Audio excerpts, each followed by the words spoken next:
The story continues as the hunters come back to the village after their battle with the frog fiends. As they approach, they see smoke rising from the village. The director informs them that there's one more task for them today. Lamis becomes concerned about Manami and the innkeeper's well-being.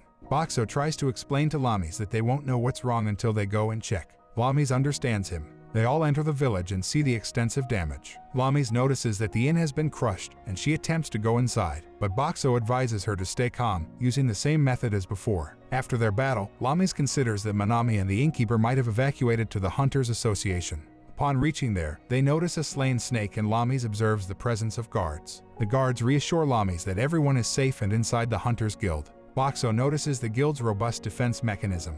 Nanami and the innkeeper warmly welcome Lamis back, relieved to see that Lamis is unharmed, and Lamis feels the same. Boxo expresses his happiness that everyone is okay, and despite not knowing them for long, he doesn't want to lose any of them. Boxo then announces that everything will be free today, and everyone enjoys a party with Boxo's snacks and the snake they defeated. Boxo is surprised that the people here eat the monsters they defeat, and he mentions gaining new customers by offering everything for free. He anticipates that the freebies will end tonight and resume regular pricing tomorrow. He is excited about the prospect of making a lot of money. Lamis approaches Boxo and remarks that they have been through many challenges since their expedition. She expresses relief that everyone is still alive and feels happy to see everyone gathering around Boxo, making her feel like he has become an important part of the place. The next day, she falls asleep. As the merchants prepare their shops, Boxo expects there to be many carpenters around. He also notices the hunters on guard duty. He hopes that Lami's skills as a hunter have improved after the expedition, where she was summoned by the director. Lamis arrives and informs Boxo about receiving a personal request from the director for rubble removal. She goes to the inn to clear the rubble, and some more hunters come to assist her. They consider themselves fortunate to have Boxo's presence and are amazed by Lami's impressive strength as she effortlessly removes the debris. Carrie arrives and mentions that he has come to bribe reward to the hardworking youngsters. He says that Lamis and the others can choose whatever they like from Boxo. Lamis selects some regular items, but Manami suggests they pick the most expensive things during times like these. Carrie then invites Lamis to join their hunter party and extends the invitation to Boxo as well. However, Lamis declines. The other hunters present are curious about Lamis' refusal. She explains that she can't leave at the moment because they need all the help they can get to rebuild the village. The scene shifts to a koi from the exchange house talking with Boxo, and Lamis wonders about the reason.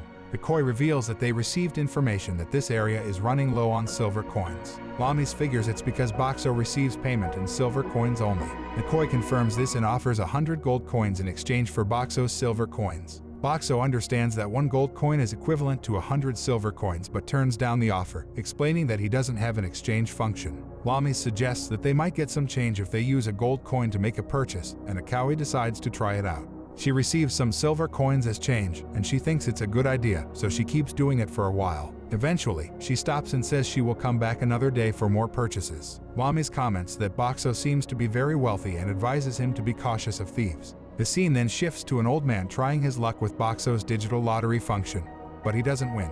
Boxo mentions that he recently added this feature, and since doing so, his sales have increased by 30%. The old man considers trying again, but his wife intervenes, reminding him that they have other things to do.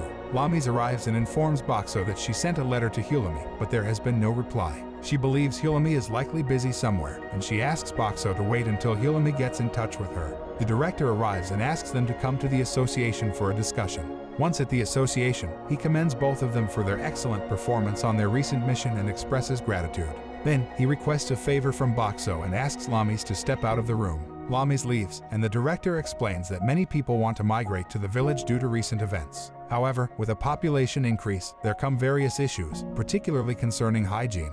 He notes that fiends like Boxo have no physical desires outside of the breeding season.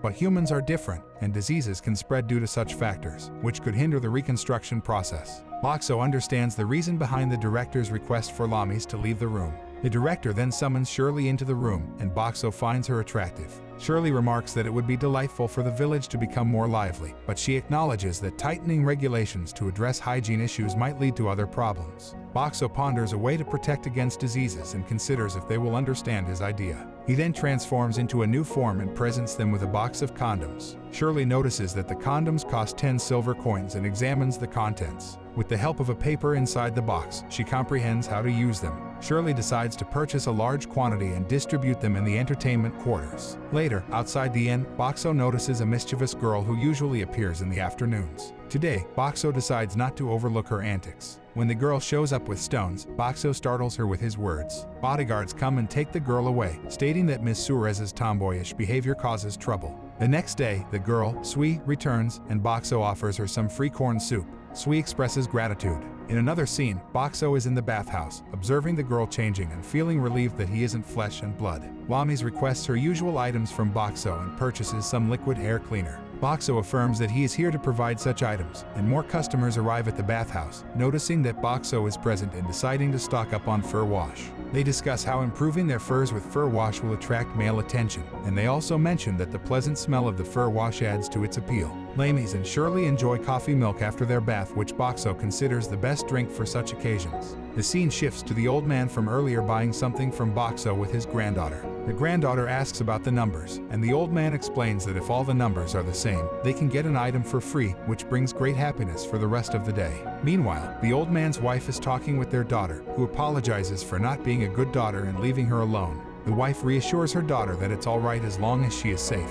At the same time, the granddaughter wins the lottery from Boxo and uses the prize to buy some water, which she gives to her grandfather. The grandfather reflects that the day is almost over, and he feels a sense of regret that this momentary happiness won't last. The granddaughter responds that she's been happy all day because she got to meet her grandfather and grandmother. The family then departs, and the scene shifts to the director mentioning that he's heard about Bao's mimicry ability to blend in with surroundings, which Bao confirms. The director asks Bao to use this skill to hide in an area with a high crime rate and identify the offender. They want to test how useful Bao's mimicry skill is. The scene changes to Bao using his mimicry skill to blend in outside the Hunters Association. Lamis exits the association and looks for Bao. Nanami reminds her that the director is borrowing Bao for a task. Nanami then asks if Lamis wants to help around the inn that day. However, Lamis decides to assist at the association so she can meet Bao when he returns. The scene shows Lamis helping out at the association. In the evening, Sui arrives, looking for Bao to buy some fruit juice. Later, Sui meets Lamis and asks if she has considered her earlier proposal. Lamis firmly replies that she will not sell Bao, no matter how much money Sui offers. Sui insists that she can offer a substantial amount of money that could secure a luxurious life for Lamis and her descendants for 3 generations. Lamis emphasizes that Bao is not her property and cannot be replaced with money. Sori chimes in, suggesting that Lamis restricts Bao too much, and he would be happier living in Sori's splendid residence. Sui wonders what Bao truly is, as he doesn't seem like a regular magic tool. Lamis agrees that she's unsure as well, but Bao can understand and respond to anything they say, making him seem more human than a tool. Sui declares that she will devote all her time and resources to acquire Bao, but as he is not present today, she leaves. Bao then greets Lamis, surprising her as she hadn't noticed he was there the whole time. Lamis remarks on the eventful day and asks if Bao would like to hear about it. Bao happily agrees to listen. This brings an end to our episode. If you enjoyed it, then don't forget to like, share and subscribe our channel, Ani Explainer.